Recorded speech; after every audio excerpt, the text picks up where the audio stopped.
compartilhar a apresentação. Vamos ver. Espero que esteja gravando.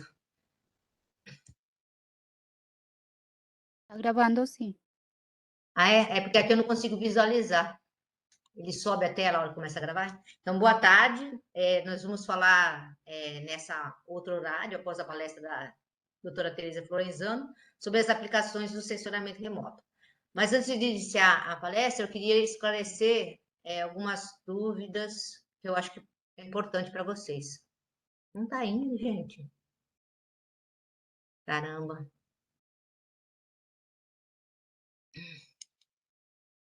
Tinha que ter um setinho aqui, foi. Ontem me perguntaram só a diferença de reflexão de gelo, de neve, né? Então, eu estou colocando aqui um exemplo para vocês.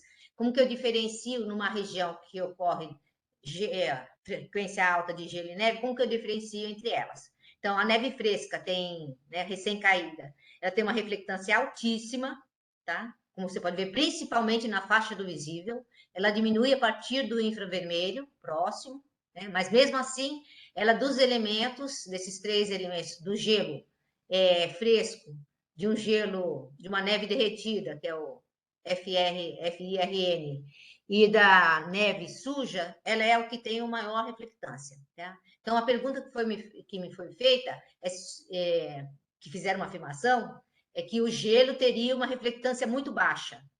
Não é correto. O gelo ele tem uma reflectância alta na faixa do visível e ela cai bastante no infravermelho, no final do infravermelho médio, né? E no infravermelho próximo. Aí sim ela tem uma reflectância baixa. Então, acima de 800 nanômetros, a reflectância do gelo ela é considerável e ela é maior na faixa do espectro visível, tá bom? Pois essa aqui vai ficar direto para vocês. Em relação a exemplos de reflectância, lembra que eu falei de superfície lambertiana e que, na realidade, os alvos não são lambertianos? Então, o que é um alvo lambertiano? É uma superfície perfeitamente difusora, que, dada a irradiância ou a energia solar que incide nessa superfície, ela vai ser espalhada igualmente em todas as direções. Então, para qualquer posição que eu coloque o sensor para observar e para coletar a radiância desse objeto, a sensação de brilho da cena vai ser a mesma. Esse é o princípio da tela do cinema. Se vocês mexerem numa tela de cinema, ela é altamente rugosa e clara para poder refletir de forma difusa toda a energia que nela recebe. Tá? A maioria dos objetos, na realidade, eles não são perfeitamente difusores, ou seja, não são lambertianos, e eles, em geral, têm alguma direção ao longo do espaço do hemisfério, ele tem alguma região, alguma direção preferencial de reflectância, tá? No caso, por exemplo, esse caso aqui embaixo, aqui, ó, eu tenho uma irradiação incidindo, ela vai ter reflectância principalmente numa dada direção, sendo que essa direção, ela segue a lei de Snell, então ela dita uma reflexão especular. Maior parte da energia refletida é na direção oposta à direção de iluminação. E um outro caso, exemplo típico, é quando eu tenho um pico de retroespalhamento, ou seja, a irradiação vem numa direção e a direção onde o objeto vai refletir mais é a própria direção da iluminação, conhecido como retroespalhamento. Tá? E isso afeta bastante a maneira como o sensor detecta os objetos. Aqui é uma síntese, então eu tenho uma irradiância solar, uma superfície, se ela é lambertiana, ela vai ter uma reflectância difusa, então a radiância é a mesma para qualquer direção. Então, qualquer posição do espaço que eu coloque o meu sensor ou o meu satélite ao longo desse hemisfério, ele vai ter a mesma sensação de brilho. Já um objeto especular, ele vai ter uma direção preferencial de reflexão, tá? Nessa direção, que é no mesmo ângulo de incidência, é o ângulo de reflexão, ele vai ter o maior valor de reflectância do objeto. Tá? Então, dependendo da posição onde eu coloque o meu sensor, eu vou ter sensação de brilhos diferente. Então, aqui é uma grama sendo iluminada exatamente no mesmo momento e eu vou colocar o meu espectro radiômetro para observar essa grama, tá? Então, eu tô num dado instante, eu vou fazer a observação do meu objeto de, por exemplo, aqui, ó, eu estou com o meu sensor a menos 75 graus em relação à vertical local. Aqui é a menos 45, né? Aqui eu estou com o meu sensor na vertical local, depois meu sensor a 45, direção oposta de iluminação, e depois o sensor a 75 graus, para o mesmo instante de iluminação. Então, a posição de iluminação, a intensidade é a mesma, mas dependendo do tipo do alvo, eu posso ter a sensação de brilho diferente, porque o meu objeto não é lambertiano. Tá? Então, isso daí, na hora de você analisar uma imagem, você tem que ter o conhecimento. Qual que é a posição do Sol, qual é o ângulo que a gente chama de ângulo solar zenital, né? E qual é a posição do meu sensor em relação ao objeto na hora da coleta, tá? Porque isso aí vai influenciar. Então, as características do objeto são exatamente as mesmas. O que está mudando aqui, por exemplo, na vertical local, eu tenho mais efeito de fundo e efeito de sombra das folhas, da grama aí no caso. Aqui, ó, eu vou ter a energia do sol está aqui, as folhas estão de pé, então muita energia está sendo espalhada na mesma direção. E aqui é o sentido contrário. A energia incide e ele está pegando o outro lado da vegetação. Então, isso afeta a reflectância final do objeto. Então, o intérprete, na hora dele analisar a imagem, ele tem que ter consciência disso. Qual que é o ângulo de iluminação, qual que é o ângulo de observação na hora de poder fazer uma boa interpretação.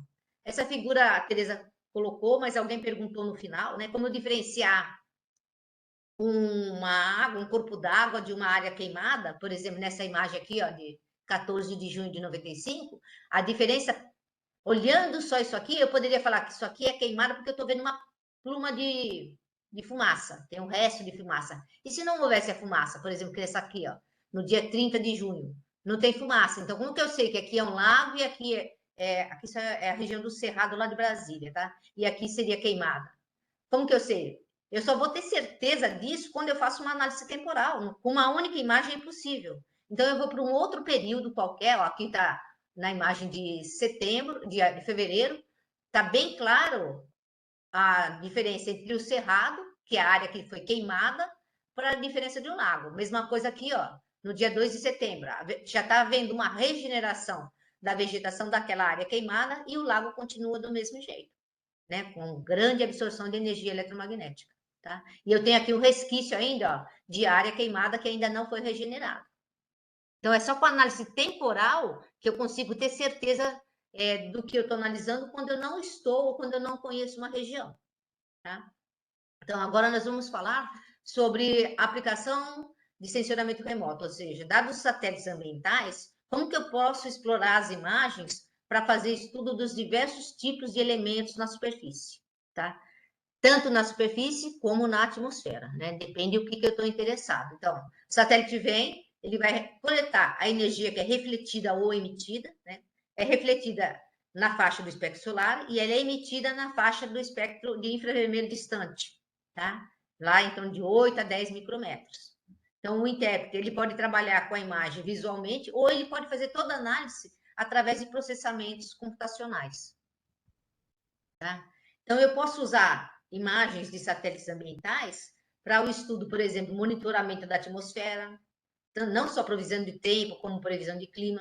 Eu posso estudar ambientes marítimos, ver correntezas de oceano, temperatura de correntes marítimas, presença de aglomerados de fitoplâncton na água, porque indica a presença de peixe. Eu posso estudar problemas de vazamento de embarcações petrolíferas que fazem derramamento no corpo d'água e acabam gerando aquela mancha de óleo. Tudo isso aí pode ser detectado, né? Através das imagens de satélite. Também uso as imagens de satélites ambientais, tanto de satélites meteorológicos como satélites de sensoramento remoto, que são de recursos naturais, para o gerenciamento emergencial.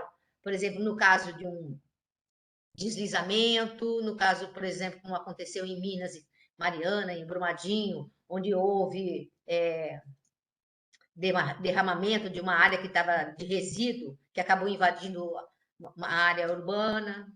Então, esse é um deslizamento, como, por exemplo, no caso de Petrópolis, eu consigo, através de imagens de satélite, fazer todo um gerenciamento, acompanhar o problema e mesmo eu posso definir e identificar que determinada região ela está em situação de risco, porque isso fica evidente na imagem de satélite. Então, tanto é que o pessoal do CEMADEM, que é um grupo de pesquisa que ele foi oriundo do INPE, né? Aí acabaram criando esse departamento que só estuda desastres ambientais. Como que eles fazem? Eles pegam as imagens de satélites meteorológicos, né? Analisando os dados meteorológicos de precipitação e temperatura, mas eles também fazem acompanhamento de dados de recursos naturais, para ver quais são as encostas que estão com mais problema de que não vai aguentar excesso de precipitação na região e que são mais propícias a haver desmoronamento, ou regiões mais propícias a que ocorram alagamentos. Né? Tudo isso aí pode ser gerenciado através de imagens de satélite. Elas também são muito utilizadas para fins de segurança, né? A gente utiliza, e o governo tem o CIVAM, que faz monitoramento do entorno da Amazônia para a segurança do nosso território, mas também pode ser usado para fins de identificação já aconteceu isso, né?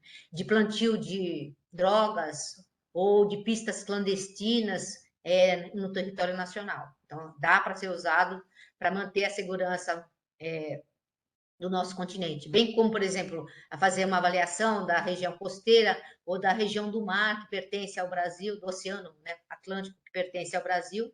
Tudo isso você pode fazer esse monitoramento utilizando imagens de satélite. Eu nem preciso falar da importância que são as imagens de satélites, tanto meteorológicas como de recursos naturais, para o monitoramento da superfície, dos diversos elementos da superfície, né? Como acompanhamento de desenvolvimento agrícola, exploração de mineração, uso e qualidade de água, principalmente nessa época agora que a gente está com escassez de chuva, a imagem de satélite me dá muita informação de como que estão os reservatórios de água que abastecem as cidades, né? Além disso, as imagens de satélites, principalmente dos satélites geoestacionários, que são mais dedicados à meteorologia, eles são importantíssimos para o estudo do tempo e de clima. E com essas informações eu consigo modelar e acompanhar e até prever as mudanças climáticas que estão ocorrendo atualmente ou fazer uma previsão de uma mudança climática para daqui 100 anos.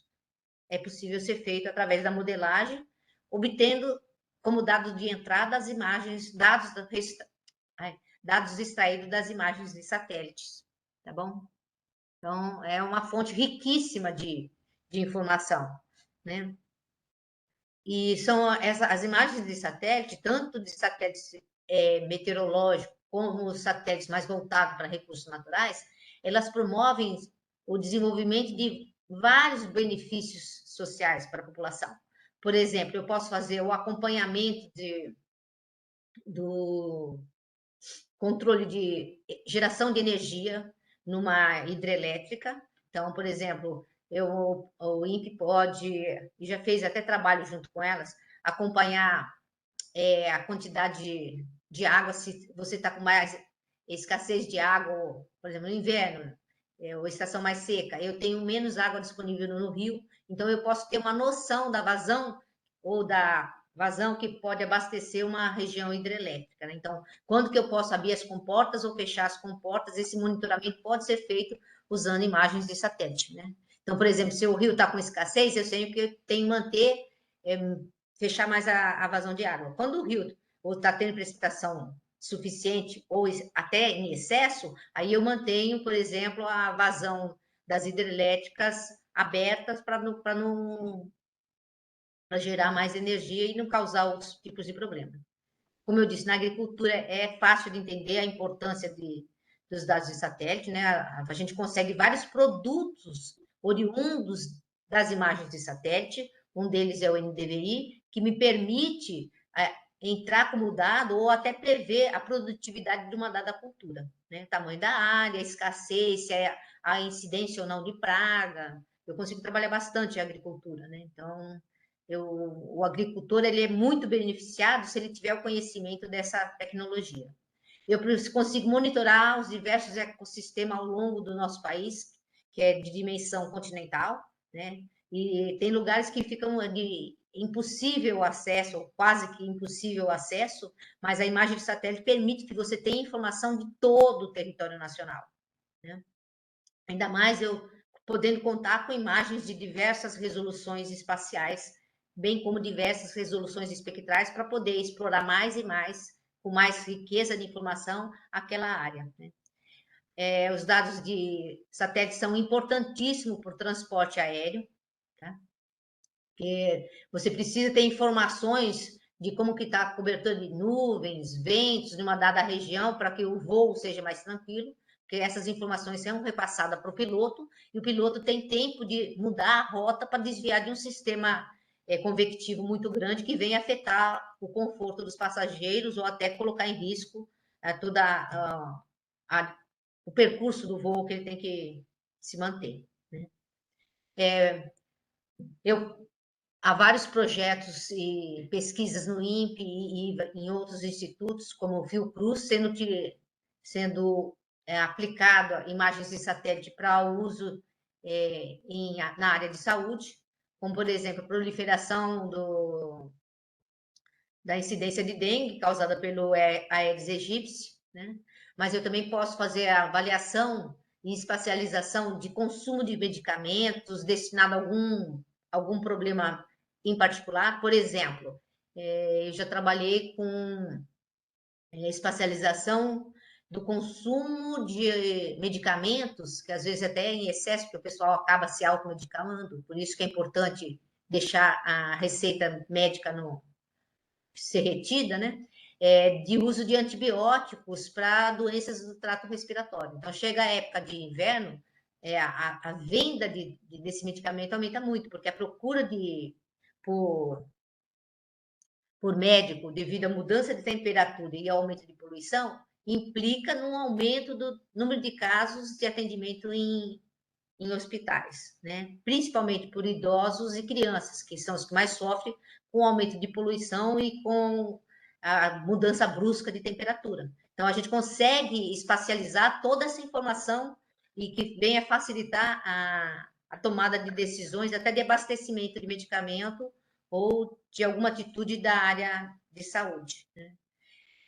As imagens de satélite também só podem ser utilizadas para a área de lazer. Nós já tivemos dissertação de mestrado feita no Instituto, onde a aluna, em particular, ela definiu para a área de Capitólio regiões propícias para ser explorada como lazer, né?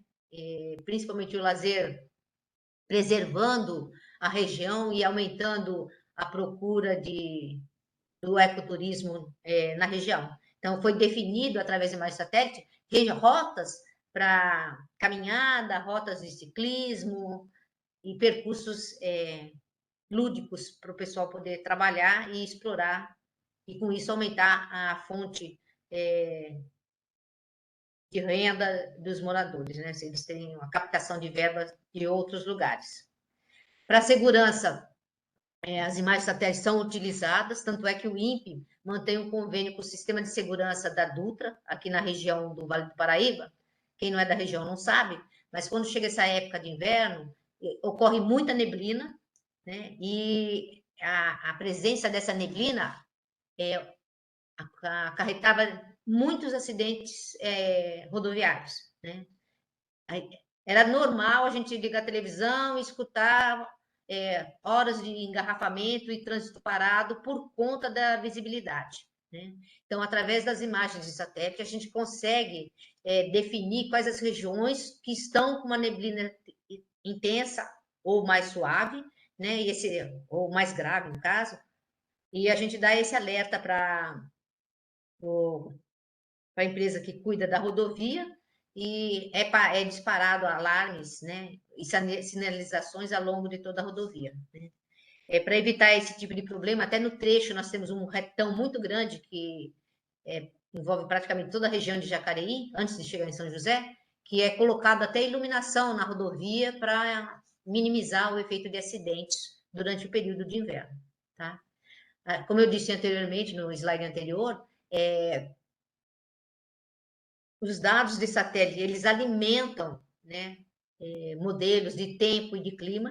O tempo é para estudar faz a previsão do que vai ocorrer nos próximos dias, na variação de temperatura, precipitação e vento, enquanto o clima já é um estudo médio do comportamento da atmosfera, que também pode ser previsto para o que vai ocorrer daqui 3 meses, daqui 1 ano, daqui 100 anos, tá?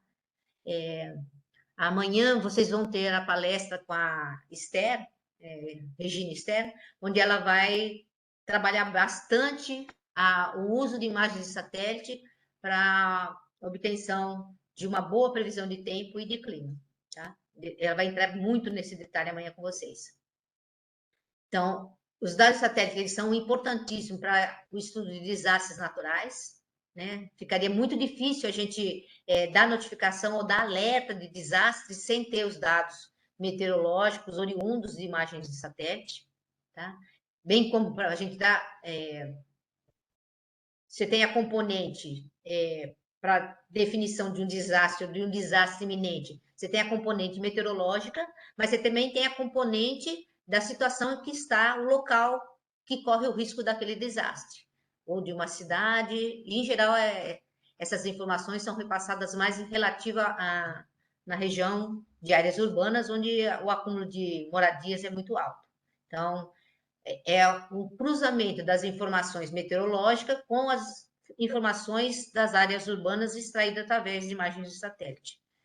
E também nós acompanhamos diversos animais que estão em extinção, né? Principalmente que estão em extinção, através de sinais de satélite. Por exemplo, nós temos aqui na região um animal que é o lobo-guará, que estava em extinção. Então, a gente colocando uma coleira e ele vai transmitir esse sinal, esse dado para satélite, né? Um satélite de coleta de dados, que retransmite para a estação de superfície e a gente faz o acompanhamento dos hábitos desse animal e o quanto ele se desloca, para que região ele está se deslocando. Tá? Então, a gente consegue ter o entendimento melhor do comportamento do animal na região onde ele vive. Né?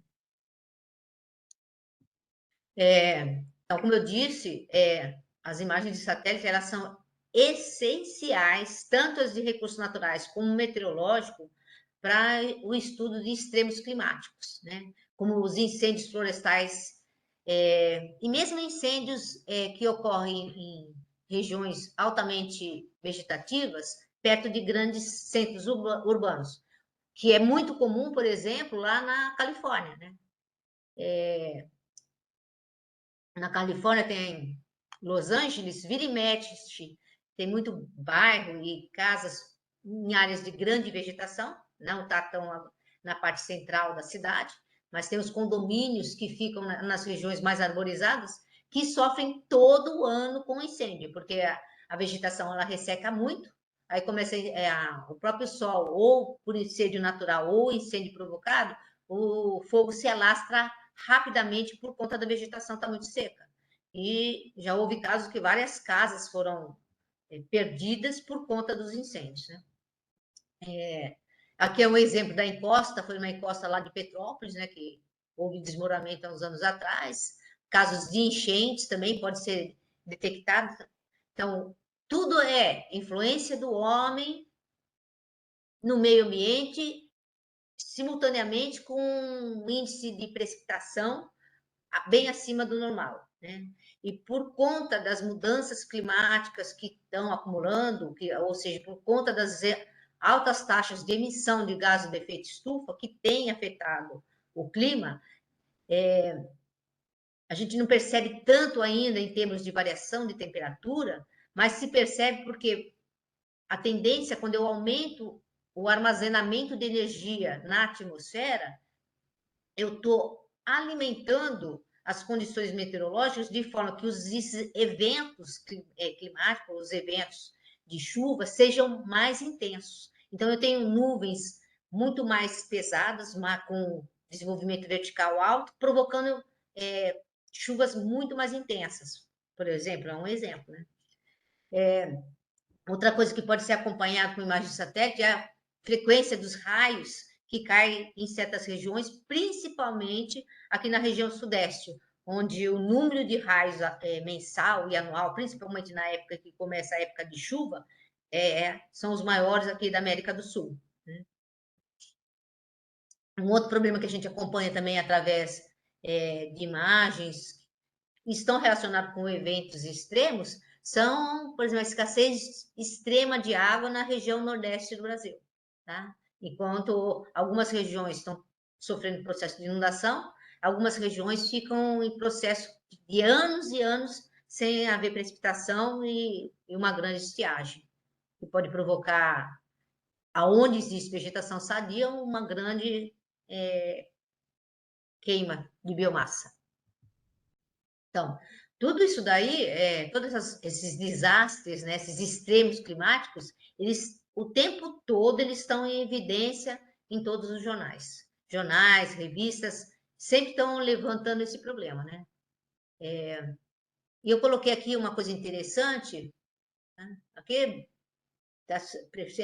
excesso de chuva, deslizamento, número de desabrigados por conta de enchentes por excesso de chuva. Aqui, por exemplo, assim, ó, uma dúvida que aconteceu e foi levantada nos jornais é se a fumaça, né, tem um grupo de pesquisadores estudando, se a fumaça proveniente das queimas florestais aumenta o risco das pessoas da região, do entorno da região onde está sendo queimada, se aumenta o risco de contrair o Covid-19. Então, até essa correlação estava sendo estudada, né? Um outro problema que agora, que está na época da novela Pantanal, que o pessoal está tendo um olhar diferente para aquele bioma, que é um bioma que eu acho que é o bioma que eu mais gosto aqui no Brasil, né? É estranho de falar, mas é uma região linda, que eu acho que tem que ser a todo custo preservada, mas que a gente percebe através de imagens de satélite. Eu estudo o Pantanal há mais de 15 anos, né? E a gente percebe o avanço das áreas queimadas, o avanço da agricultura, o desvio das águas. Então, tem muito problema grave acontecendo num bioma que é altamente sensível a qualquer alteração, a qualquer atitude antropogênica. E ele é um sistema tão rico que eu acho que se o pessoal da região soubesse usar o ecoturismo, ele traria muito mais renda para a administração do Estado do que a exploração que está sendo feita com a queima de áreas para colocar pasto ou alguma agricultura que não é adequada para a região. Tá bom? Então, eu estou tentando fazer um trabalho agora, que eu nem sei se eu vou conseguir, tem que ser com a imagem alta resolução. Tem muita gente, porque lá os rios, eles têm um leque do Taquari, né? Ele se move. Então, na época de enchente, você nem sempre a mesma área é de enchente. E a enchente ocorre de forma mutável, né? Ele muda de ano para ano, ele demora. Por exemplo, a enchente no norte do estado demora uns 3 meses para chegar na região sul do estado, né? E tem muito fazendeiro ali que está desviando o rio, né? Eles fazem canaleta, desviam o rio e você muda todo um ecossistema natural. O Pantanal existe há milhões de anos, por que está sendo alterado tanto e está com tanta escassez de água nos últimos anos, né? E a escassez de água faz com que ocorra muito incêndio natural também. Então, tem que ser tomado muito cuidado e ter uma grande fiscalização nessas áreas que são importantes para as pessoas, né? E para a manutenção do planeta como um todo. Então, eu nem vou detalhar muito, mas a gente usa as imagens, através das imagens de satélite meteorológico, nós conseguimos obter informações de toda por exemplo, América do Sul e América do Norte, com intervalo de tempo inferior a 15 minutos. Né? Atualmente chega a menos de 10 minutos, eu tenho uma imagem do nosso continente sendo feita, né? Sabendo o que está acontecendo no Atlântico, o que está acontecendo no Pacífico e como que está o movimento das massas de ar. Isso é super importante. E eu tenho informações na faixa do visível e na faixa do infravermelho distante, que é infravermelho termal. E com isso eu consigo, esses dados, eles me ajudam, né? Eu consigo extrair, por exemplo, ventos em superfície, em algumas altitudes também, por exemplo, em 750 milibares, em 500 milibares e em 250 milibares. Eu estou subindo em altitude, né? Que é um dado importante para a aviação. Com isso, eu consigo ver, através do deslocamento das massas, é que eu faço o estudo das correntes de vento ao longo de várias alturas da atmosfera. E esses dados, como os dados de temperatura e características de superfície, são importantes para alimentar modelos de previsão de tempo e previsão de clima, como vocês vão ver amanhã em detalhe. Eu coloquei essa figura, nem vou entrar muito em detalhe, porque amanhã é só para isso que vocês vão ter a palestra, mas o INPE tem um aplicativo para celular que chama SOS Chuva. Eu tenho no meu celular, eu uso direto, eu não saio para fazer qualquer atividade sem antes dar uma olhada, principalmente na época de chuva, né? Sem antes dar uma olhada no aplicativo para saber se eu preciso levar guarda-chuva ou não, se o tempo vai estar bom ou não, porque ele me dá a informação de chuva em tempo real, né? Uma defasagem de, no máximo, 20 minutos. Então, a cada 20 minutos, essa informação é alimentada, e alimentada com imagens de satélite e com dados de radar. Então, eu tenho uma precisão altíssima do deslocamento da nuvem, sabendo para onde que vai ocorrer precipitação e qual a intensidade da precipitação. Se ela vai ser fraca ou se ela vai ser muito forte. Então, para quem costuma pegar a estrada e viajar, esse aplicativo eu acho incrível, eu adoro ele. Então, agora eu vou falar sobre as aplicações de imagens de sensoramento remoto, né? Do satélite, principalmente do satélite de órbita heliosíncrona ou órbita polar, né? E a gente, aqui para pesquisa, nós temos usado muito o Sentinel, todo o satélite da área de Sentinel, Landsat, Cibers. Antigamente a gente usava bastante o satélite, o Spot, que é da comunidade europeia também, mas não tem usado mais, a gente usa mais o Sentinel. Então, através dessas imagens de satélites heliosíncronos ou polares, na agricultura eu consigo fazer estimativa de áreas plantadas com culturas agrícolas. Eu consigo fazer o balanço de energia, que é um dado importante para o estudo da evapotranspiração da cultura e também para o estudo de carbono disponível, né? Então, quanto mais carbono a cultura tem, eu sei que maior é o poder vegetativo dela e, portanto, maior a produtividade de uma dada cultura, né? E esses dados servem para justamente isso, alimentar modelos de produtividade agrícolas por meio de abordagens agrometeorológicas. Tudo isso eu consigo usando dados são informações que eu retiro de imagens de satélite, tá? Uma outra coisa que eu consigo fazer são experimentações agronômicas, como o estabelecimento de relações entre variáveis espectrais e parâmetros biofísicos. Então, eu consigo, dado uma determinada cultura, analisar ela radiometricamente e conhecer e obter mais informações sobre as condições biofísicas da cultura ou da vegetação num determinado instante. Um dessas estimativas ou desses índices que eu posso gerar a partir de imagens de satélite, que é muito utilizado não só na pesquisa, mas também que poderia ser mais utilizado até pelos agricultores, é o índice de vegetação por diferença normalizada. Existe uma dezena de índices, mas o mais utilizado é o NDVI, né? Que nada mais é do que a razão da diferença pela soma da reflectância da faixa do infravermelho próximo pela reflectância da faixa do vermelho. Então, é a banda do infravermelho próximo e a banda do vermelho, né? É a razão da diferença entre essas pela soma delas, tá? E ela me dá, como está aqui na figura, ela me permite interpretar como que está o poder vegetativo daquela cultura, porque ela me indica a presença do acúmulo de biomassa. Então, quanto maior for o NDVI, eu sei que ela está com maior acúmulo de biomassa a determinada cultura, portanto, ela tem uma maior produtividade, tá?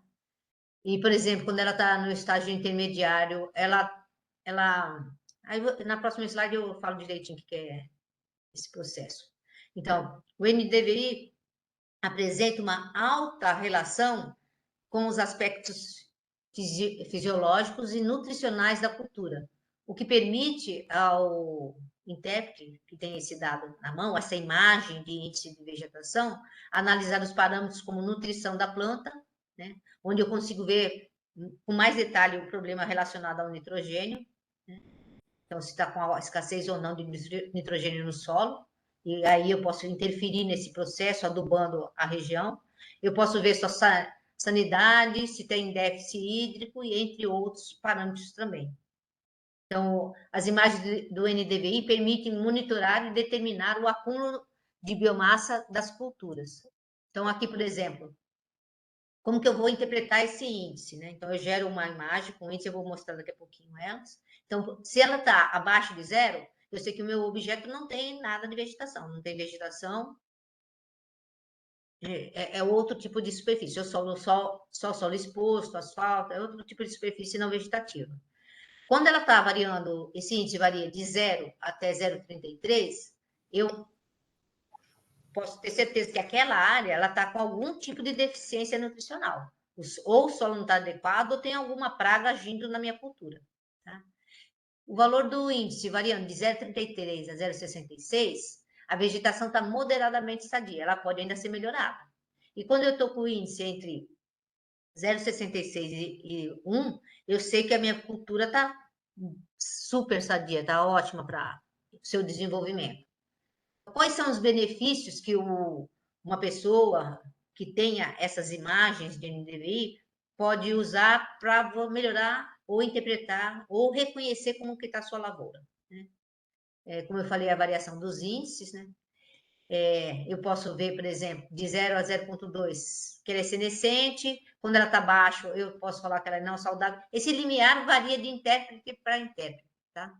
De 0,4 a 0,6 está moderadamente saudável, e quando acima disso ela está muito saudável, né? Então, tendo esses valores de NDVI, eu consigo ter uma visão ampla e detalhada da fazenda ou da cultura, né? Bem como da topografia, do solo e da vegetação. Eu consigo analisar regiões na imagem onde eu tenha falhas de plantio, e eu consigo, através da análise da fotossíntese, estimar a produtividade daquela cultura, porque quanto maior o índice, a tendência é ter maior produtividade. E eu posso fazer uma análise do solo, assim como a identificação de erosões e da presença de nematóides na cultura, que poderia influenciar no desenvolvimento dela, porque eles afetam muito a reflectância na faixa do infravermelho próximo. Aqui é uma imagem do município de Cândido Mota, feita por dois pesquisadores em 2011, maio de 2011, onde ele pega todo o município e gera uma imagem do NDVI do município. Tá? Lembrando, para que eu possa obter um NDVI confiável, eu tenho que primeiro fazer um tratamento na imagem, eliminar o efeito da atmosfera, para depois transformar a radiância aparente em radiância da superfície, e da radiância da superfície retirar a reflectância da superfície para depois fazer o cálculo do NDVI, de forma que ele me dê um valor que represente realmente o que está acontecendo com a minha cultura. Tá? Então, aí é mostrado regiões onde a cultura está bem saudável, tendo alta produtividade, e regiões onde eu estou tendo também umas regiões que eu tenho vegetação, mas estão com problema. Na figura que é ao lado, é uma região do vinhedo lá na Califórnia, é o cultivo da uva Shiraz, feita em 17 de fevereiro de 2020. E aqui as cores elas mostram os valores do NDVI. Quanto mais tendendo do vermelho para o azul, maior é o valor desse índice, né? Então, então, essas informações mostram aonde que o fazendeiro, o município ou até o produtor rural, ele deve atuar de forma que você consiga ter uma maior produtividade da sua cultura. Então, o município ou o produtor rural pode analisar as imagens do NDVI, identificar potenciais problemas, tomar decisões para corrigir as falhas, e que vai fazer com que haja uma redução da perda e aumentando, assim, a sua produtividade da sua cultura. Então, é um parâmetro riquíssimo para o produtor. Tá? Esse é só um exemplo de aplicação na agricultura das imagens de satélite. Agora eu vou falar um pouquinho da aplicação do sensoramento remoto aplicado à agricultura. Né? Então, eu consigo, através das imagens, fazer discriminação multiespectral e hiperespectral dos alvos geológicos, fazer a fotogeologia com imagens orbitais. Né? Eu posso usar a tecnologia do GIS para as aplicações em geologia, né? Para detectar os vários elementos ligados e que identifique algum problema geológico ou estrutural de uma dada área. Eu posso usar, é muito utilizado dados de radar também, ou seja, do sensoramento remoto ativo para avaliar problemas geológicos de uma dada área. E eu posso fazer reconstituição de paisagem em ambientes de cobertura sedimentar no tempo e no espaço.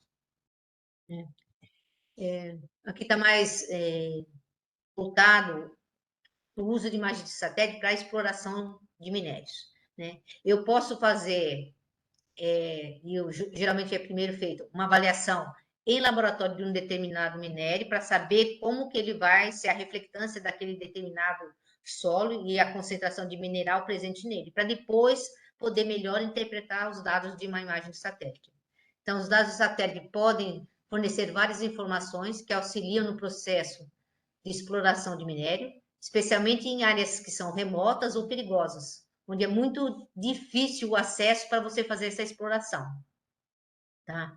Mas também é possível, através das imagens de satélite, gerar índices e melhorias que destaquem os corpos de minério, a variabilidade dessa exploração ao longo do tempo, bem como examinar à distância os recursos estruturais associados, como, por exemplo, linhamento e falhas. Né? Linhamento tem várias características que definem um problema local, como cisalhamento de solo.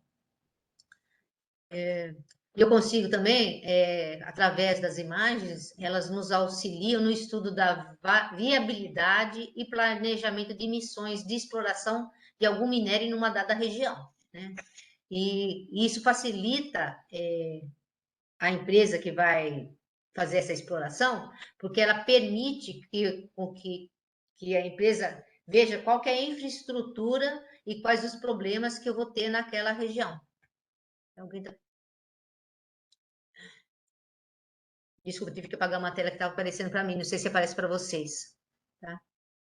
Então, o uso das imagens de satélite, eles auxiliam a identificação e o manejo de riscos ambientais que aquela exploração pode ocorrer, bem como elas permitem que seja feito por órgãos públicos o monitoramento da exploração, bem como acompanhamento do processo de encerramento da exploração e como que a empresa que fez aquela exploração vai agir no sentido de revitalizar o local. Né?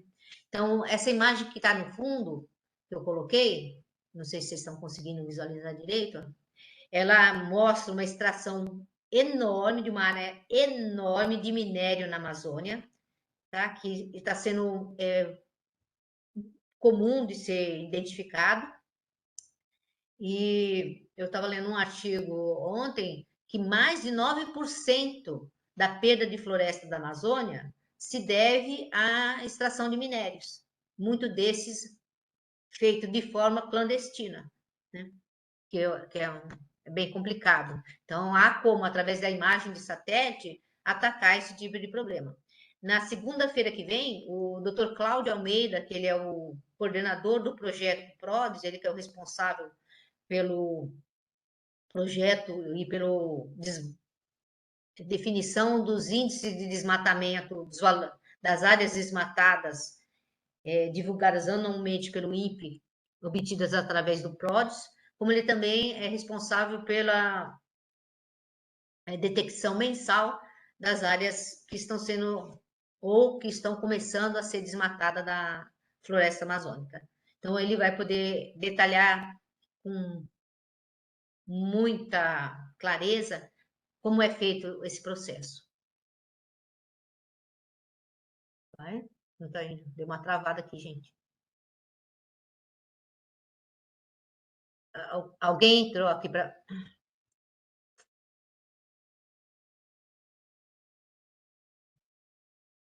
Foi. Outra aplicação da sensoramento remoto é quando eu estou preocupada em estudar processos costeiros, oceânicos ou costeiros, para o estudo de áreas marítimas, ou estudo dos seus ecossistemas, mas eu também posso estudar qualquer monitoramento de sistemas aquáticos, seja ele oceânico ou continental. Então, é um recurso muito utilizado e tem uma grande equipe no INPE para trabalhar com isso. Isso aqui é um estudo feito pelo pessoal do Labisa, do INPE também, do meu departamento, que é a Divisão de Observação da Terra, onde é feito o estudo da qualidade de água na Baía de São Francisco. Tá?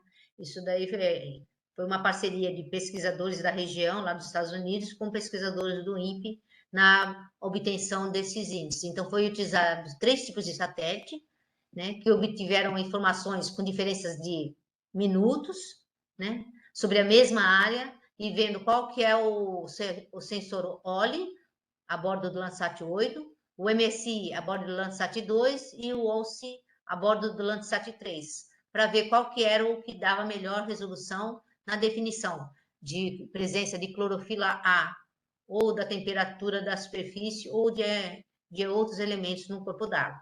Tá? Esse trabalho foi recentemente publicado pelo Dr. Cláudio Barbosa. Uma outra aplicação do sensoramento remoto, mas esse daqui é mais voltado para dados obtidos em laboratório, né, para realmente conhecer as propriedades radiométricas de culturas agrícolas, de solo ou de rochas. Né? Em laboratório dá para fazer experimentos também com água, mas são mais complicados, mas é possível. Né? E através deles se faz a caracterização espectral da vegetação, do solo, das rochas. Também são feitas detecção e avaliação da queima de biomassa e de gases do efeito estufa. Então, é tudo feito em laboratório. A gente queima uma determinada vegetação, determina, através da temperatura do fogo, a quantidade de radiância que está sendo emitida pelo aquele fogo. E aí correlaciona essa quantidade de energia com a quantidade de emissão dos gases de efeito estufa. E uma queima de biomassa libera vários gases, dentre eles o CO2, CO, e emite muito material particulado. Isso pode ser determinado através de radiometria, né? Tanto de campo como de laboratório, e depois isso aí é extrapolado para a interpretação das imagens de satélite. Tá? Então, conhecendo esse processo, você consegue depois, dada a radiância do satélite, na faixa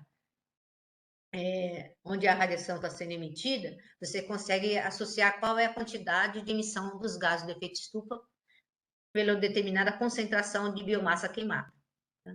Então, é feita também a detecção da radiação e caracterização de sua interação com a atmosfera, e o laboratório permite ser feito com altíssima precisão o sensoramento remoto hiperespectral.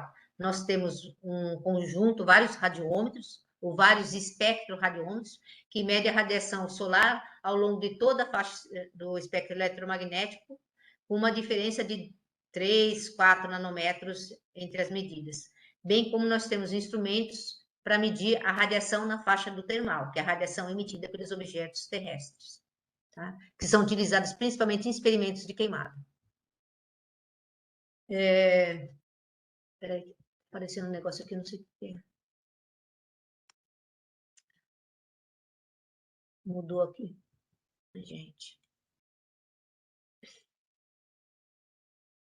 Me aparece coisa na tela aqui, eu não sei se vocês estão visualizando também. E voltou. Espera um minutinho só, por favor. Para nós não sai nada. Pra gente não aparece Tá, nada.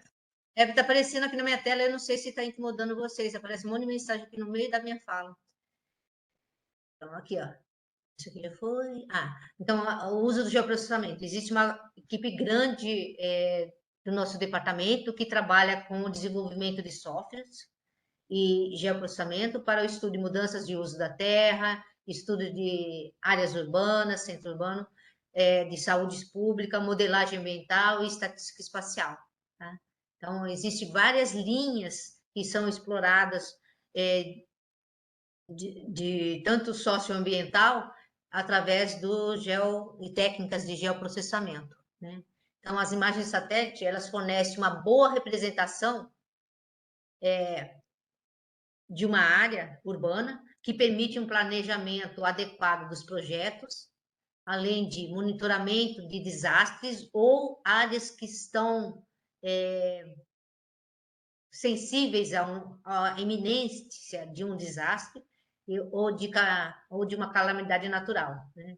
E essas informações, elas são repassadas para os órgãos competentes para que eles ajam, né, dando orientação das pessoas que podem ser afetadas por um determinado problema que é identificado. Então, a Defesa Civil recebe a informação e age no sentido de prevenir os moradores de uma determinada localidade onde aquele problema possa vir a ocorrer, né? Está iminente a ocorrência do problema, né? Que a gente cruza dados de meteorologia com dados de recursos naturais da superfície. Uma outra aplicação é o uso das imagens de satélite para o estudo de ecossistemas terrestres, que permite a classificação, monitoramento, o estudo da dinâmica do uso da terra, né, do uso do solo, e permite que essas informações sirvam de dados de entrada na modelagem dos processos, né, e com isso a gente consegue ter uma maior espacialização e identificação do problema. Então, os dados de satélite são usados para alimentar sistemas e métodos computacionais desenvolvidos que permitem um melhor planejamento e gestão territorial, né? Então, a geoinformação da gestão municipal, gestão ambiental, zoneamento ecológico, econômico. Eu acho que eu coloquei um exemplo aqui. Tá, depois, um pouquinho eu falo, então. Então, a exploração de imagens de satélites em área urbana é uma técnica muito importante para a administração pública, pois ela permite resolver muitos problemas que acometem a cidade e a sua gerência, né? O mapeamento e o monitoramento das atividades humanas obtida por imagens de satélite e a espacialização de problemas sociais em cidades ou em áreas que são escassamente povoadas auxilia o governo e as autoridades locais, né, a entender o impacto da população no uso e cobertura da superfície, né? Permite a melhoria do planejamento ambiental, de saúde, de segurança, de transporte, coleta de lixo, emissão de carbono e de outras atividades essenciais para as regiões urbanas. Então, eu consigo espacializar numa imagem de satélite qualquer problema. Eu consigo espacializar, por exemplo, o índice de criminalidade, por exemplo, estou em São José, eu posso espacializar todas as ocorrências e ver qual a região que é mais violenta e mais segura. Eu posso espacializar a doença, cada tipo de doença. Eu acho que eu tenho um exemplo aqui, acho que está aqui. Nossa, eu não coloquei? Eu acho que deve estar lá no final da apresentação. Mas São José, ela espaçou durante todo o período da Covid, principalmente no primeiro e segundo ano, onde estava a situação bem mais complicada. A Covid não acabou, ainda está em situação de alerta, mas por conta da vacinação a gente está numa situação um pouco mais segura, né? A contaminação ainda está alta, mas a vacina tem protegido, não está tão letal como estava antigamente. Mas São José, durante todo o tempo, e continua ainda, ela espacializa todas as informações relacionadas ao Covid. Número de casos, número de mortes, e você consegue identificar altíssima resolução, identificando a rua e a localidade e as regiões onde está maior ou menor incidência e os lugares que estavam precisando de uma maior atenção. Eu acho que no final da apresentação eu devo ter colocado. Eu separei essa imagem ontem, não sei se eu coloquei, mas acho que sim. Então, a variabilidade de resoluções temporais que as imagens de satélites possuem, elas permitem a geração de mapas de cobertura do solo, planejamento ambiental, detecção de mudança e uso da terra e planejamento urbano. E, por exemplo, tendo toda essa estrutura, essa informação espacializada numa imagem, isso aqui é uma imagem 3D, eu posso até definir rotas de transportes e adequar essa situação, vendo quais as regiões que são mais essencial aumentar ou não o número de transporte para a mobilidade urbana. Tá? No INPE nós temos um grupo grande que trabalha com processamento de imagens, apesar que processamento de imagem atualmente a gente trabalha para qualquer linha de trabalho, de desenvolvimento, de pesquisa, utiliza o processamento de imagem. Então, basicamente, ele é uma análise das imagens ópticas e também dos novos sensores. Nós temos um grupo que é dedicado a trabalhar com as imagens de radar para explorar os recursos naturais também. E tem um grupo de morfologia matemática, que é trabalhar com matemática para aprimorar os processos de extração de informação das imagens de satélite. Vou falar agora um pouquinho das aplicações. Nesse caso aqui, ele é a junção de informações de todos os satélites geoestacionários que compõem, que orbitam o nosso globo terrestre. Né? Então, é feito um mosaico de todos os satélites geoestacionários, e aí eu tenho uma visão completa do globo de como que estão a massa de ar e qualquer movimento, qualquer alteração ou qualquer influência que está ocorrendo na atmosfera. Né? Então, pelo acompanhamento das nuvens, pelo deslocamento das nuvens, e eu consigo, através da imagem de satélite, identificar nuvem baixa, nuvem médias e nuvens altas, e com isso eu posso fazer a estratificação do vento. Então, por exemplo, aqui nessa imagem, eu tenho o vento verde está de 350 a 500 milibares, o amarelo de 250 a 350 e o azul são os mais altos, né? São as correntes de vento mais altas, que está de 100 a 250 milibares. Mas eu também posso determinar ainda ventos em superfície perto de 750 milibares. Aqui são uma imagem também feita através de sensores a bordo de satélites meteorológicos, onde... não, é feito através do sensor MODES, né? Como ele tem permite a varredura de uma mesma região a quase um dia, eu consigo... Tem um sensor dele, eu não lembro agora qual. Ele tem muitos, são 36 sensores, mas através do sensor ele consegue gerar um produto. Esse produto está disponível para a comunidade. Né?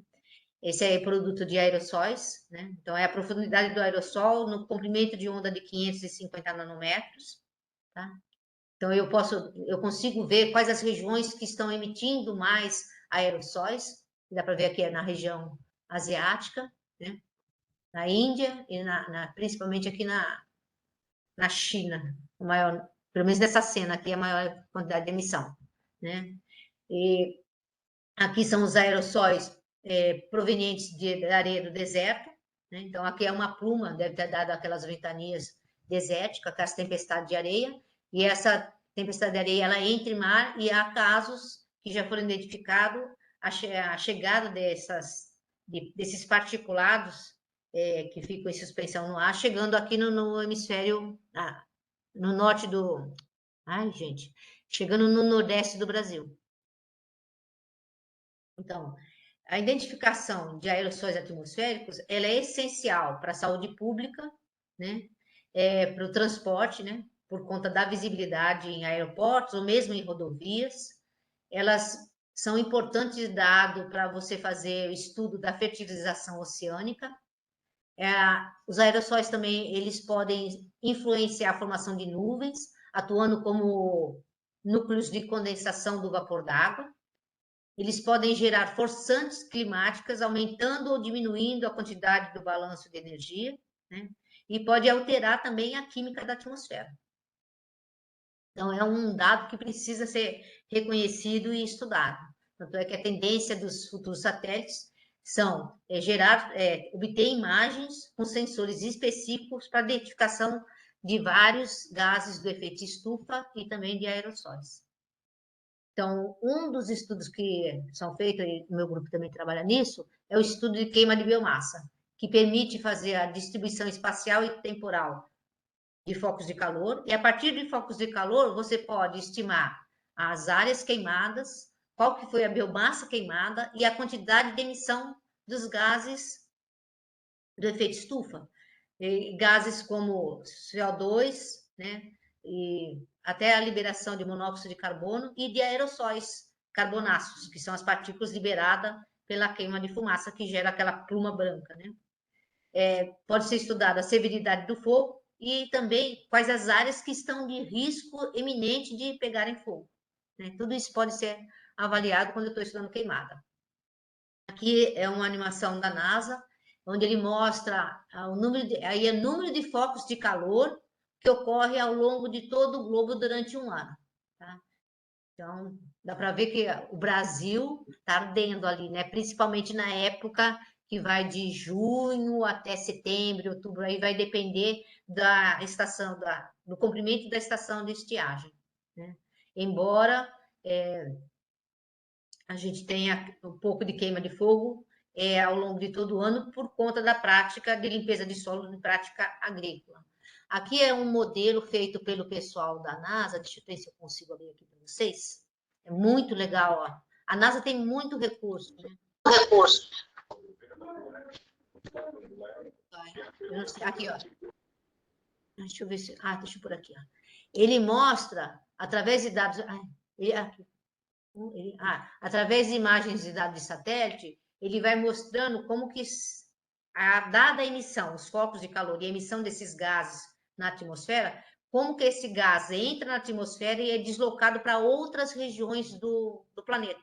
Então, por exemplo, uma queima na Amazônia, ela pode afetar, por exemplo, estou com uma queima na parte leste da Amazônia, ela pode afetar e afeta o pessoal que está lá na outra extremidade, lá, por exemplo, lá em Rio Branco, no Acre.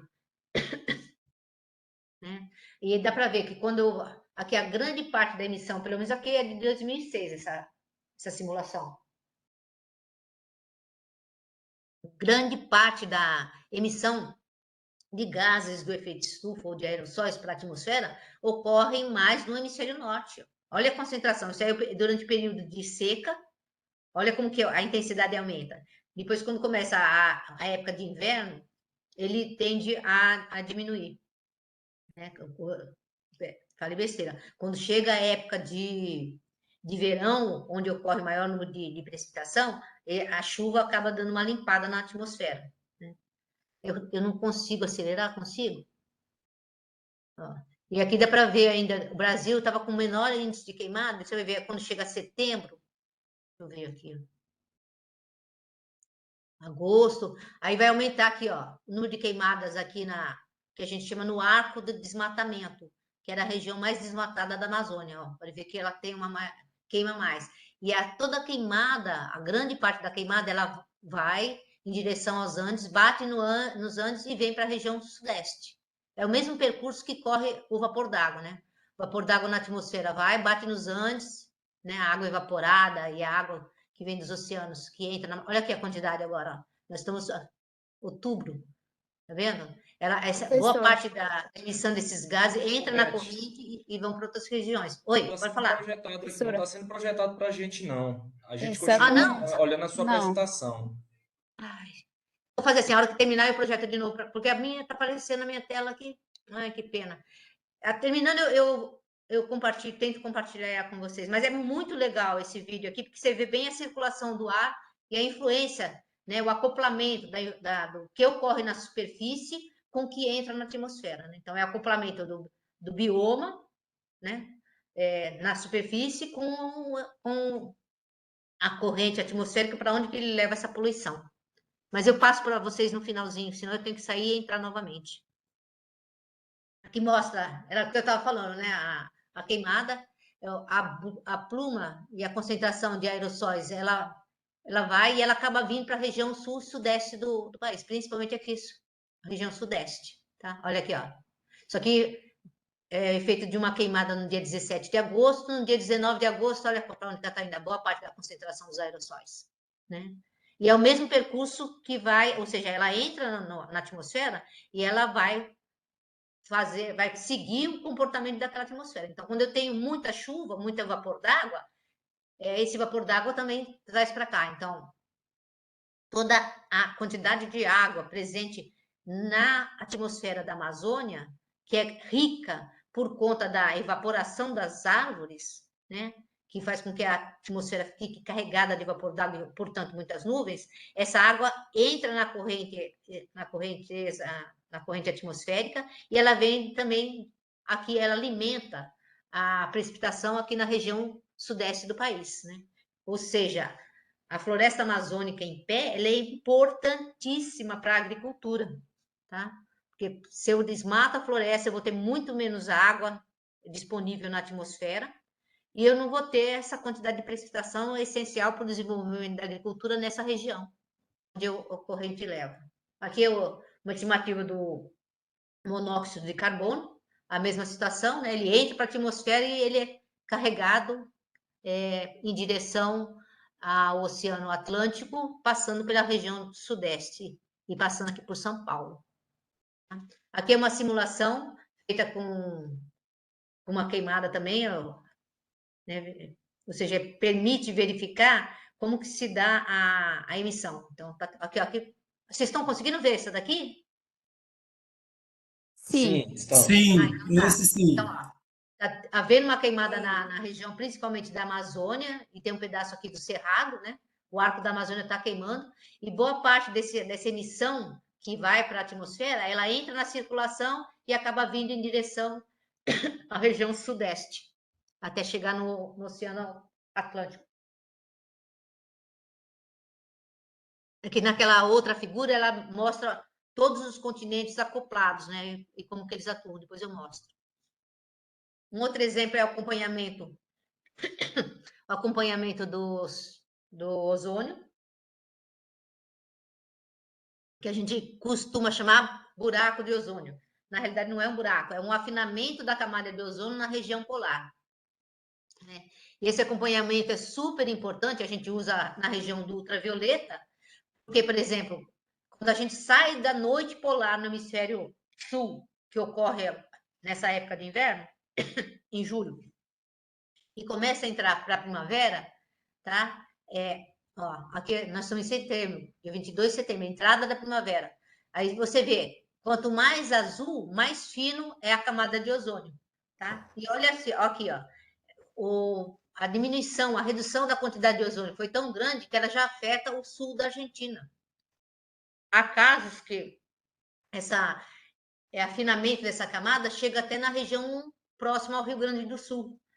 E isso é um problema, porque você afinando a camada, maior quantidade do ultravioleta C e B, que são nocivos ao ser humano, acaba atingindo a superfície e podendo afetar a vida, não só humana, como qualquer tipo de vida na superfície. Então, o acompanhamento desse problema é muito importante. E o engraçado é que esse efeito de afinamento da camada de ozônio, ele é mais observado na região do Polo Sul do que no Polo Norte. No Polo Norte não é tão identificado.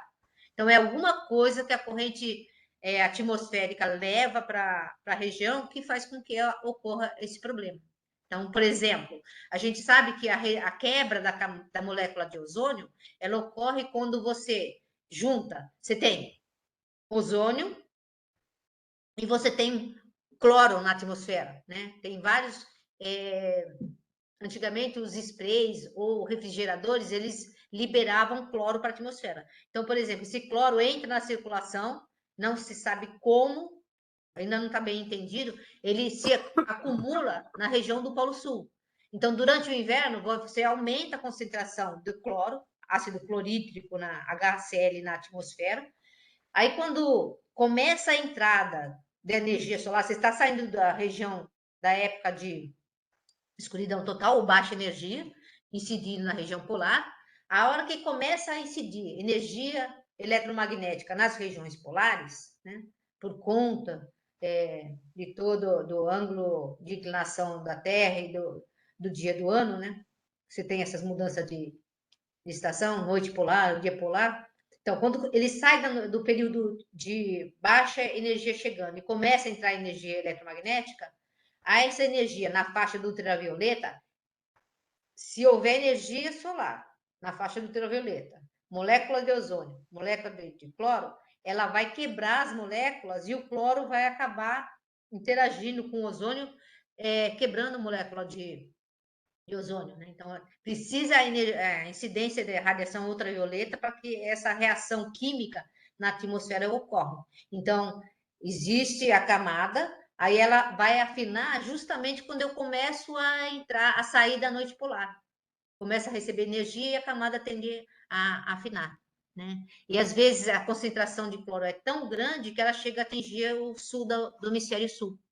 Isso é ruim, porque nós temos vidas e gente habitando nessas regiões. Aqui a detecção de raios também, que pode ser feita através de imagens de satélite, e como dá para verificar no período de verão, há uma máxima incidência de raios aqui nessa região do país, né? Como também tem na África. Mas aqui na região sudeste, o índice é bem alto, né? A quantidade de frequência de raios por dia, tá? Aí, quando, né, a partir do momento que vai diminuindo, saindo da estação chuvosa, vai diminuindo a quantidade de raios. Então, esse acompanhamento também é feito pelo INPE. Aqui é aquele exemplo que eu tinha dado de alertas de nevoeiro que pode ocorrer ao longo da Dutra, né? Isso é feito pelo pessoal do CPTEC, e essa informação é passada pelo consórcio que coordena a movimentação da Dutra, tá? Então, é colocado alarme de presença ou de probabilidade de nevoeiro ao longo de toda a Dutra. Através de imagens de satélite, a gente consegue determinar e calcular a temperatura da superfície do mar, que isso é um parâmetro importante tanto para a modelagem do tempo como do clima, como também é importante para a identificação daquele fenômeno que todo mundo conhece, vai ser falado um pouquinho amanhã, que é o El Niño e a Laninha. O El Niño é o esfriamento abaixo do normal das águas do Pacífico Sul, né? Enquanto que a Laninha é o contrário. E essa mudança na temperatura da água, ela provoca toda uma alteração na movimentação da circulação atmosférica, né? Fazendo com que regiões tendem a chover mais ou ter mais estiagem mais acentuada, tá? Mas eu não vou detalhar isso porque provavelmente a Esther vai falar sobre isso com vocês amanhã. Um outro produto que a gente obtém através de imagens de satélite é a determinação da radiação da produto é a quantidade de energia radiativamente, fotossinteticamente ativa, ou seja, é o que a gente chama de PAR, né? Radiação, não sei falar agora. Ou seja, a quantidade de energia disponível na faixa do visível, tá? E esse dado é importante também para alimentar modelos de clima, como também para identificar regiões que eu tenha mais propensão ao desenvolvimento de fitoplânctons na região. Então, através da colocação desses produtos, eu consigo definir e estimar através de imagens de satélite. Essas daí são obtidas através do MOLDES e existem esses produtos disponíveis para todos os usuários, tá? Isso aqui é um produto dele, que é a quantidade global de clorofila presente nos oceanos. Então, se existe clorofila, eu sei quais são os locais mais adequados para a pesca, tá? Então, aqui, ó, a partir do momento que ela está indo para o vermelho, são as regiões mais adequadas para eu ter maior quantidade de fitoplâncton e, portanto, de cardumes nessas regiões do oceano. Aqui é uma imagem que mostra como que está, num determinado instante, a nebulosidade continental. Também é parâmetro de entrada em modelos. Aqui ele mostra o cálculo de temperatura das regiões continentais. Tá? Então, eu posso obter isso aí praticamente diariamente. Isso aí são imagens também, produtos do NOAA, mas eu posso obter isso também através de imagens meteorológicas, porque ele tem sensor na faixa do termal. Isso aqui é um produto de precipitação, né? E também pode ser levantado. É um outro produto que é importante, principalmente para a parte de agricultura, é a evapotranspiração. Tá? Cadê o outro? Aqui é o produto relacionado com uso e cobertura do solo, né? Basicamente, ele é obtido indiretamente através do NDVI. Aqui é um estudo que eu fiz no Pantanal, a pedido do governo, porque 1912 foi um ano de uma seca muito forte no Pantanal, né? Então, eu fiz um estudo do monitoramento das áreas alagadas no bioma Pantanal de 2000 a 2012, e aí eu aproveitei para estudar a dinâmica de inundação desse ecossistema. Tá? Como eu falei, é maravilhoso lá. Aqui eu também o estudo através de imagens de satélite para estudar o déficit de chuva nas regiões do Nordeste, que sofrem muito com esse problema, né? Então, você estuda períodos que a precipitação estão acima ou abaixo da média, e isso pode causar problemas para o pessoal local. E essas informações são importantes para que os agentes políticos ou o governo tomem atitudes até para poder auxiliar o pessoal que mora nessas regiões que sofrem mais com a seca. Esse aqui é o produto que eu falei do espacialização de dados, de informações do Covid, né? Aí aqui eu pus um mapa onde eu tinha muito, por exemplo, aqui, ó, onde tinha mais casos positivos de presença de Covid. Isso aqui foi, mas isso aí era diário, tá? Isso aqui é 9 de julho de 2021, mas eu tive isso aí sendo acompanhado desde o início da doença, né? Como que ele estava se alastrando, então quanto mais escuro, maior é o número de casos, né? Tem uma tabelinha lá, eu acabei de esquecendo de colocar aqui, que são discriminando o número de casos para cada cor, né? E a região que trabalhava. Nessas imagens eu posso ficar dando zoom, zoom, zoom, até chegar na resolução da rua, até na frente de uma casa, para poder, porque tem acoplado dentro dela imagens de satélite também. Aqui um outro produto que eles disponibilizavam era o número de óbitos por bairros, né? Mas eu também tinha número de óbitos por rua, tá? Na média. Aqui o CTA é uma área fechada, né? Tem poucas pessoas residindo lá, é mais militar que mora, pouca circulação, então tiveram poucos casos. Mas existiam outros produtos também, né? Ele pode ser acessado nessa página aqui, ó, sistema.semadem.gov.br/Covid-19. Aí você tem o levantamento e monitoramento diário da evolução da doença e de número de casos de contaminação e de mortes ao longo de todo o período até então, né? Desde o início da Covid até o momento. Eu vou passar rapidinho isso aqui porque o Cláudio Almeida vai falar.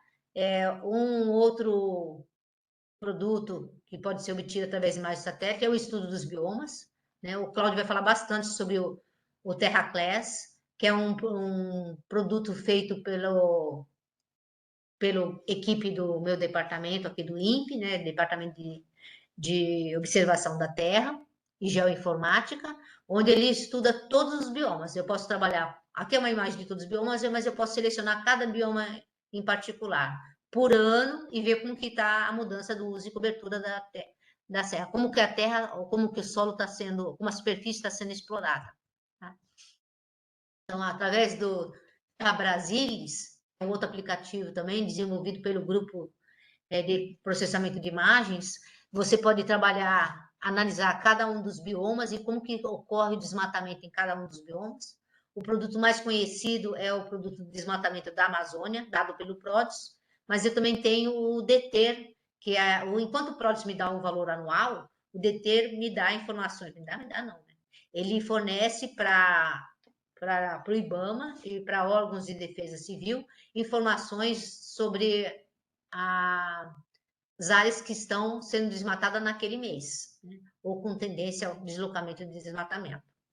Tá? Então, você pode acompanhar, ter esse produto mensalmente, ou pode ter o conhecimento da informação do desmatamento total anual no final de cada ano. Aqui, eu também nem vou falar muito sobre isso aqui, porque eu convidei a doutora Luciana Gatti, ela vai fazer a palestra para vocês na terça-feira da semana que vem, onde ela faz um trabalho lindíssimo, ela tem um trabalho que foi publicado na Nature, sobre a emissão de gases na região, como que eu falo? Na região leste da Amazônia e na região oeste da Amazônia, né? E o quanto que isso afeta a precipitação e o clima local, né? e boa parte do estudo dela foram 10 anos de coleta de concentração do CO2 e de outros gases com instrumentação a bordo de aeronaves de sobrevoo no local, né? Então, ela mostrou nesse estudo, só concluindo no geral, que a floresta amazônica reduz o potencial de mitigação das mudanças climáticas, né? Porque a gente achava sempre que a floresta é o pulmão do mundo, que de repente a floresta pode estar coletando o CO2.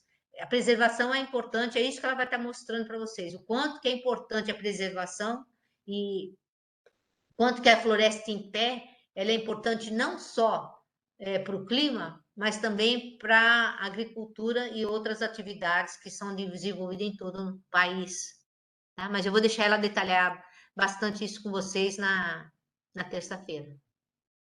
Eu queria passar essa aqui para vocês. Se vocês entrarem nessa página da NASA, a apresentação vai ser... Toda apresentação e gravação, ela vai ser disponibilizada ao término do curso para todo mundo, tá? Eu vou depois, assim que tudo for colocado na página do curso, eu caminho um e-mail para todos os participantes, informando a página onde todo o material apresentado vai ser disponibilizado. Então, essa página é da NASA, ela é uma página incrível que pode ser usada dentro de sala de aula, onde ele mostra vários problemas que podem ocorrer por conta de variações da concentração dos gases de efeito estufa, não só do dióxido de carbono, tá? Então, qual o efeito da alteração, ou seja, qual é o efeito da atividade antropogênica na temperatura global, no nível do mar e no nível de gelo. E ele faz animação, é muito legal de ser explorado. Se vocês tiverem oportunidade, vale a pena visitar. Eu vou agradecer. Antes de abrir a pergunta, eu vou compartilhar com vocês aquele vídeo que eu acho que vale a pena. É rapidinho, a gente termina. Deixa eu parar esse compartilhamento. E vou compartilhar a minha outra tela. Deixa eu ver. Aqui. Eu espero que vocês consigam ver agora. Vocês estão vendo a tela? Sim. Sim. Ainda não. Não? Sim, já chegou. Não, tem só um ícone, que é um cone amarelo e branco. VLC agora só. Agora, vocês estão conseguindo Agora ver? sim. Agora sim. Sim, agora sim. Então, dado o número de focos de queimada na superfície, é feita uma simulação da emissão dos gases, como que ele entra na atmosfera e por conta da corrente atmosférica, para onde esses gases migram, né? Então, tá bem interessante. Ele mostra todo o movimento atmosférico ao longo do ano de 2006, né? Então, observa-se que a grande maioria das emissões ocorre no hemisfério norte, né? Boa parte da emissão ocorre, algumas emissões, focos grandes nos Estados Unidos, mas eu tenho muito na Ásia, né? China principalmente, também, nossa, tá enorme. Então, você vê que no período que está um período mais seco, a quantidade de aerossóis e gases do efeito estufa ele é muito mais intenso no período de pouca precipitação. E a partir do momento que você vai entrando para a estação que é chamada de verão, lá no hemisfério norte, esses valores vão sendo reduzidos, porque a chuva ela acaba limpando a atmosfera, né? Aí, quando eu limpo um pouco no hemisfério norte, aí começa a aparecer o problema aqui no hemisfério sul, porque as estações são inversas, né? E aqui dá para ver, ó, bastante em 2006, ó, queimada aqui na região da Bolívia, mas aqui, ó, em relação à Amazônia, nós temos queimada aqui no que a gente chama Arco do Desmatamento, né? Que era na borda, principalmente leste e sudeste da Amazônia. Na África também nós temos grande região de queima, mas 2006 foi um ano que, em relação a agora, a ocorrência não foi tão intensa como está acontecendo nesses últimos dias. Aqui, ó, aqui é verão, inverno no hemisfério sul e verão no hemisfério norte. Olha como a concentração de emissão de gases reduziu bastante por conta das chuvas que acabam limpando a atmosfera. tá? Aí depois ele vai entrar novamente, deixa eu adiantar mais. Setembro é a época de seca aqui, ó, a queima aqui no hemisfério sul acaba sendo intensificada, tá bem forte, tá? Aí quando começa novamente a chover lá parar a chuva no hemisfério sul, ou seja, quando vai tendendo a entrada de verão, onde que eu acelero isso aqui? Ó, vai começar de novo a aumentar a concentração das emissões, porque a atmosfera para de ser limpa, ela começa a ficar sem muito tempo de chuva e o acúmulo da poluição fica centrada na atmosfera, principalmente de aerossóis. Tá vendo? Aí já está entrando na época seca lá no hemisfério norte, que é o inverno deles, né? O inverno deles, aí a emissão fica clara porque eu tenho menos precipitação. Então, esse Professora? site também é incrível, é da NASA. Eles disponibilizam muita informação lá e é muito material didático que vale a pena. Parou o compartilhamento? Parou. Vale a pena vocês darem uma entrada e olhada no assunto. É muito legal, muito rico a quantidade de material que tem lá. O site está na minha apresentação, tá? Depois eu posso passar para vocês verem ao final da aula. Amanhã eu tenho que mandar um e-mail para todo mundo, respondendo as questões que eu não consegui responder da primeira palestra e também as que o Guilherme não conseguiu responder. E eu já passo para vocês os links da NASA para vocês observarem, tá bom? Pessoal, não se esqueçam da lista de frequência para responder. E qualquer dúvida que vocês tiverem, não conseguia acessar o link direitinho, peguem o link, não quer responder agora? Copia o link e vocês guardem em algum lugar e vocês respondem depois, tá? O link não é enviado por e-mail e aquelas pessoas que tiveram problema nos primeiros dias, que me mandaram mensagem para o csr.diotg@incbr, eu acabei repassando a informação, tá? Então, vou parar a gravação e começar a pergunta. Vamos pedir para vocês abrirem as câmeras.